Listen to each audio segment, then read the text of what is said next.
We have figured out why the Biden administration both sides the anti-Semitism argument in America. The Israel-Hamas war is literally tearing apart the Democratic Party. Here, for example, is the White House spokeswoman responding to a very simple question about anti-Semitism in America. Level of concern right now about the potential rise of anti-Semitism in light of everything that's going on in Israel. Muslim and those perceived to be Muslim have endured a disproportionate number of hate-fueled attacks. Does the president view anti-Israel protests and sentiment on college campuses as anti-Semitism? So look, I'm not going to get into what's happening across the country and at different universities. Not going to get into the specifics. As if the killing of 1,000 Jews in Israel and marches on America's college campuses aren't evidence of anti-Semitism. In fact, back in July, the White House had an entire briefing about anti-Semitism. Now it doesn't exist. We've been telling you about the moral equivalency argument for 2 weeks now. President Biden's political team is loath to alienate his progressive base, like Congresswoman Ilhan Omar and Rashida Tlaib. And I think a lot of people are not going to forget this. And it's not a threat. How is it that we are serving in a body where there are members who condemn us for asking for peace, for ceasefire? The most simplest thing. Author of Killing the Witches, The Horror of Salem, Massachusetts, is with us now. Here, Bill O'Reilly, anchor of No Spin News. Bill, I get the Muslim vote being pro-Palestinian, pro-Hamas, whatever.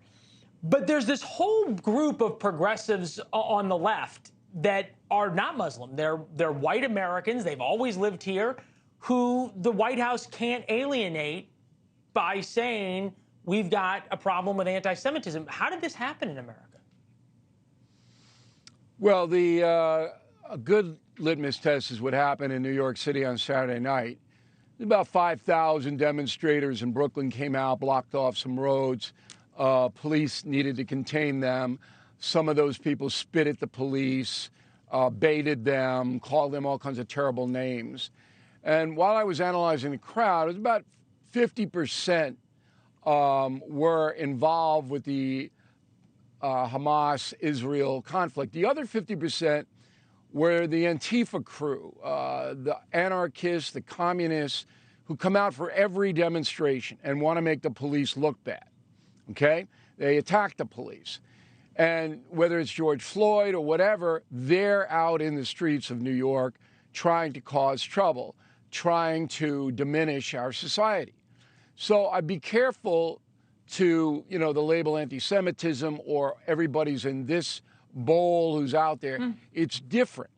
Different strokes, as Sylvester Sly Stone once said, for different folks. But the irrationality of the sound bites you played from the Congress people, that's pretty shocking.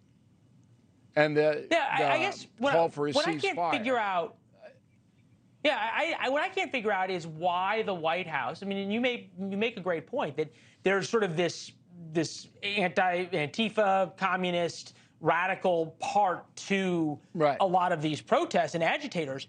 Obviously, our enemies enjoy stoking this division. Why is it so hard, though, for the White House to say that there's a difference between terrorism and Islamophobia, between what happened in Israel and people being mad at Muslims? They just can't seem to do it.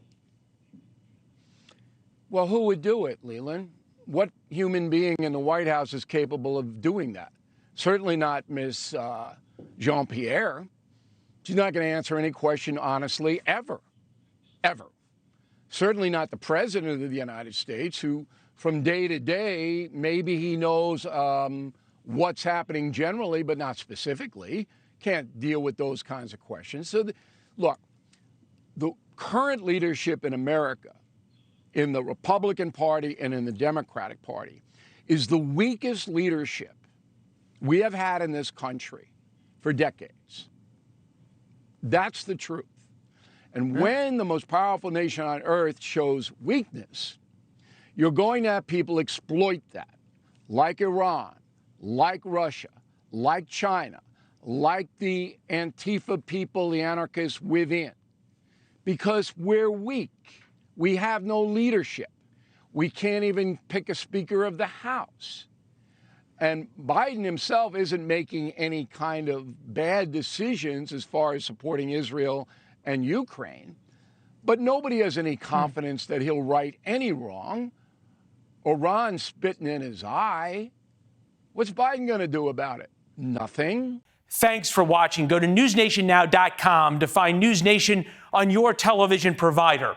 And don't forget to subscribe. Click the red button to get more of News Nation's fact-driven, unbiased coverage.